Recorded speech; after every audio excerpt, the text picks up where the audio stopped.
Hi, this is Melanie David with the Livingston Parish News, bringing you the LPN podcast for this week. And I'm sitting down with two local entrepreneurs who are taking Livingston Parish by storm. So why don't y'all introduce yourselves? Yes, I'm Billy LaGrange and the owner of French Settlement Roasting Co. and Expresso Geaux. And I'm Shannon LaGrange, owner of French Settlement Roasting Co. and Espresso Go. Okay, so y'all recently got a lot of attention because y'all were named the official coffee of Livingston Parish, correct? Correct. So, by President Randy DeLatte. And so I heard a story related to this, that the first time y'all roasted coffee was in a popcorn machine. So can you kind of explain that? I didn't know you could do that. I didn't know that was a that's thing. right. There's very little control when you do it that way because you can't cool it down very fast and it makes a huge mess. So I got kicked out of the kitchen and made to do it outside. Yes. Because of the mess it makes. But there's very little control, but it gets you the taste of what the coffee tastes like when it's fresh. Okay. And there's not really a temperature control on it, so you easy to burn or you can under roast it. So there's a lot of trial and error. So eventually we upgraded from that to an actual coffee roaster, very small, probably does about a pound a week or so, and then from there just escalated to a lot bigger roasting machine that I call my forever machine, and it did not last forever. Oh, yeah. After about 3 months, I was roasting 8 hours a day, and then had to upgrade again to something much larger, which we still use today. Oh, okay. Awesome. So what made you get the idea, hey, I want to roast some coffee and kind of see what happens? Like, how did you end up putting coffee in a popcorn machine? So that was the only way I was told that you can do it. And Okay. the first time I had coffee that was not bitter was a guy at work at the nuclear plant, and he used to roast on a really small scale. And I used to hate coffee, and that's kind of how I got into this. So he tried to offer me coffee one day, and I didn't want it. And he said, just take it, try it. And he finally talked me into it. So I went home and I tried it, and I was like, that's not bad. So I asked him how he did it, and he told me he roasted, and it was on a popcorn machine. And it was taking him a long time to do it. He'd make about 1 pound a week. So I really didn't want him to waste his coffee on me, being that I didn't like it. But then I realized it wasn't the coffee I didn't like, it was the bitterness that I was associating with coffee. 'Cause that's what most of what we know is bitter. Right. And so when I realized it wasn't bitter, I was like, that's pretty good. So eventually he left the plant and I couldn't get that coffee anymore. And I kind of got over it. I was like, I'm not going to go to the store and buy it because I already know I don't like that stuff. And so we fast forward a little bit. I didn't drink coffee for a while. They shut down some northern plants and some of those guys came down to retire. So one guy tried to get me into cold brew. And he said, why don't you try some cold brew coffee? And I started all over like, no, thank you. I'm not really a big fan of coffee, thinking that what he was going to give me was bitter. And so he set me up with all the equipment. He said, if you do cold brew, it takes out all the bitterness, even with mediocre coffee. I said, all right. So I went on Amazon, ordered all the stuff he set me up with and some coffee he recommended. And I was like, you're right. It's not bitter. Then I started thinking, if you can make mediocre coffee taste not bitter and decent, imagine if we had fresh roasted beans, how good that would taste. But then I didn't know where to get fresh roasted good coffee from anymore. And I was like, well, I guess I got to figure this out. Okay, so what makes coffee not bitter? So I can tell you what makes coffee bitter is Okay. getting low quality coffee. Okay, so that's what it mainly, like It's a what lot you of factors. associated with, as I call it, Folgers Yes. type coffee. Mm. Yep. Don't sue me for this. I'm sorry, it's just not my preference. I'm from Louisiana, so But they're dealing in bulk, and another thing that makes it bitter is burning it, over roasting it. yeah, okay. Mhm. And darker, and you get the oils out of it, and it gets bitter. And over time, if the oils, like any other liquid, sits in a powder, it turns into mold, and that's where a lot of people are asking Mhm. about mold in their coffee. And so we only deal with organic. We don't burn it for those reasons. We want to keep the good quality. Okay. Yeah, so we don't go too dark, and we only have a few light roast that we do. But that's because they're specific to pull out specific flavors and notes like floral, fruity. You're going to have more of that on the light end versus when you get to a darker roast, you're going to have more of their caramels and nutty flavors come out because the natural sugars that are in the bean start to crystallize as it roasts. And then it pulls in more of those kind of nutty flavors and the caramel and the chocolatey that about the only thing I can pick out. Yeah. But when you do a lighter roast, it's more of the floral and fruity notes of it. So it depends on what we're aiming for and to how he's going to roast it. Okay. And most people don't know too. Coffee is graded like wine. And anything rated over 80 is specialty grade. We deal with 84 and above. Oh, wow. And like on a wine bottle, you usually see it around the top and don't have a number. They usually don't put that on a coffee bag, but Yeah. that's what we deal with. Okay. So do y'all work together to run the business? Yes. Okay. Yes. So this is a joint venture definitely between y'all. Y'all are working together on a daily basis with all the operations, keeping it going. So how is that working together as being married and also running a business together?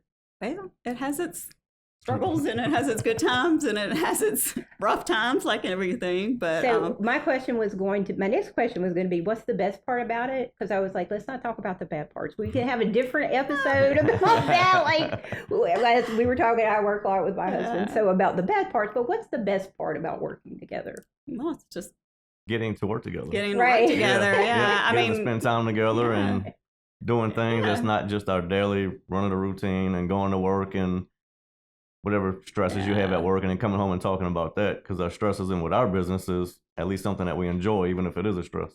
yeah. Okay. Yeah, it's more or less trying to get the bagging done or trying to get, coming up with a market, or, an upcoming market, trying to have everything ready. That's where Right. my stress is coming in. But yeah. Right. I know one of the things we balance with, it'll be like 10:45 p.m. and you're like, we're not going to talk about this anymore, or Yeah. anything business related, and you're kind of getting ready and to turn in for the night. And you're like, well, what about this one? And you're like, no, we're not supposed to talk about this. So yeah, I understand. So my next question was going to be, how are y'all dealing with becoming sort of local celebrities after, you were announced at the state of the parish, and then as we were talking about too, have a very good social media presence, which is, people are starting to pick up on that, and I'm starting to see you more and more on my own feed when I look at my own social media. So have people like recognized you now outside of people you already knew, or like, hey, that's the coffee guy type thing? They recognize him more than they recognize me, I think, that's okay. That's fine by me. But they come up and they're, hey, the coffee guy. And I'm like, okay, great. Yeah. So what are y'all's plans? Like, what are y'all kind of thinking going forward? Do y'all want to continue to expand? You want to stay local, or y'all just trying to feel it out and see where it goes? We do want to expand, but not too fast. We don't want to grow too fast, too soon. We want to be able to keep up with the stores we're in. To this day, every store that we're in, they have asked us to be in the stores. And there's stores that we have told no to because I don't want to get on the shelf and then not be able to fill it. Yeah. Right. So I'm trying to grow at a nice, easy pace that doesn't really leave empty shelves. Yeah. Okay. They have a lot of people that have asked us to come to Oak Point and stuff, and it is on our list, and we are wanting to get there, but it's really two of us doing everything. Roasting, bagging, labeling, distributing, all of that on top of full-time jobs, on top of running Expresso Go as well. So it's a lot going on. We already know we're kind of overexerted to a degree, and we don't want to add on to that and not be able to supply everybody with what they want, Okay. So we try to just stay in those few stores at the moment, Okay. but we do have plans to expand. Awesome. So what advice would you give someone here locally in our community that was looking to start a business or start their own venture like this? I would say go for it. I mean, you got to take a leap of faith. I never thought it was going to be coffee of anything to stick. I mean, this was just weird. It kind of came about, him tinkering with something, and it just kind of grew. I mean, so just have faith, and just if it's something you really believe in or you really love to do, then try it out. We started out as small bags, not a whole lot, and we did farmers markets. That's how we got started, was just getting out and getting it to the public. Try a sample, try this, and it slowly and surely caught on, and then now it's grown to warehouses and a coffee truck and everything else. So you just gotta try. And if it's a product that you like and you believe in and you push it out there and people see that, they see how you feel about it. And if it's a good product, they love it. And there's a lot of support in the community. And that's why we love farmers markets. Yeah. Yeah. Because you get to interact with everybody face to face. and you get to see their expressions whenever they try your coffee for the first time. Oh, yeah. And when they close their eyes and they start crying because it brought back an old memory. And we've had that happen Several times. several times. It was nice but sad at the same time. Yeah.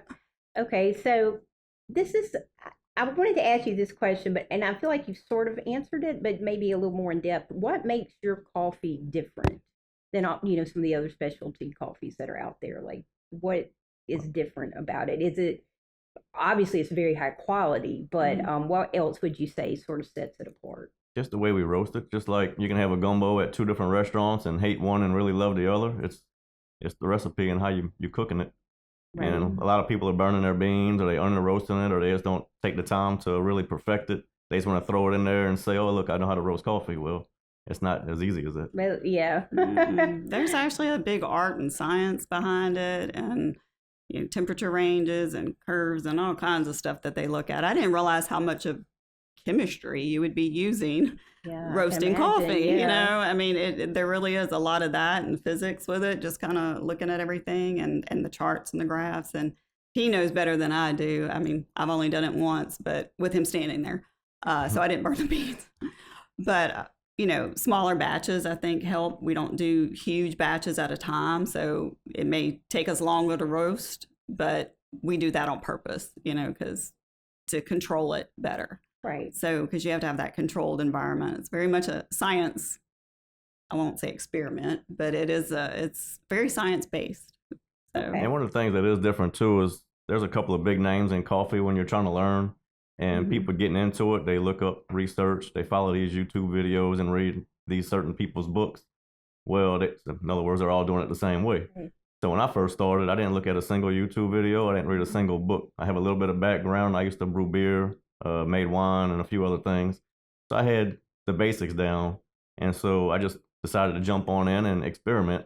And then once I had it to where I liked it, then I wanted to go look at those things and see the differences. Right. And I realized I was probably what they would say doing it backwards compared to everybody else.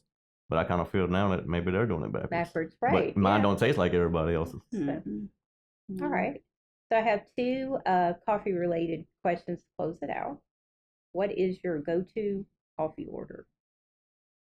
For ours? Yeah, like Mine? for yours, or if you're out somewhere, like is there a certain style you like, like a cappuccino or are you just like the black white with sugar and cream?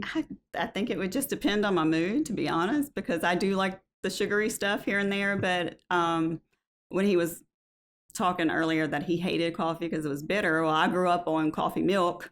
Yeah. So around here, so it's coffee milk, and then it became more milk, less coffee, but a whole lot of sugar to cover up the bitterness. Right, and, it's almost like they conditioned us. Yes. If you look back and think about it. Yeah, they did actually. But now I drink just black coffee, and I drink it just ours. I couldn't drink anybody else's black, but I can drink our coffee black, no sugar, no nothing. So a lot of times I just go to that, and I'll go to, I think Honduran is probably my favorite. That's the one I've always went to, but I do like pretty much all of them. But if we go out somewhere, I do like to try different things. It just depends. But I know it's not my coffee, so I probably won't get it black. Yeah. So I'll probably get like a cappuccino or a latte or something like that. That's me. But, Okay. And I'm the other way. I do like to try their black coffee or an espresso shot with nothing in it, just so I can see the quality that they're roasting with or where they're getting it from. And then I'll go from there. And then I like to try whatever their specialty is. Okay. All right. And the last question is, if you could have coffee with anyone living or dead, who would it be and why? I know that's a tough one. Tough one. So I don't know if it'd be really anybody famous for me. I think I would just, and this is probably just being sentimental, but I'd probably like to have coffee with my grandmother, who kind of brought us up on coffee milk, and sitting around and having it, but passed when I was like 8 years old. I was really young, so to have that experience and to let them see where we are now would be awesome to me. I know, I'm like making that face because that was my exact answer. I would love to go back with my great aunt and my grandma, who like made me feel fancy with a little fancy cup and made me the coffee milk when I was a little kid. So yeah, we had the same answer. Yeah. So what about you? It was gonna be similar. My grandpa LaGrange, he wasn't around whenever we started this business, and I knew he used to wake up every morning with a big pot of coffee. So I'm sure he never seen me drinking coffee because I was still pretty young when he passed away. Yeah. All right. Well, thank y'all so much for sitting down with us today. Thank Thank you. It's good. Thank you for having us.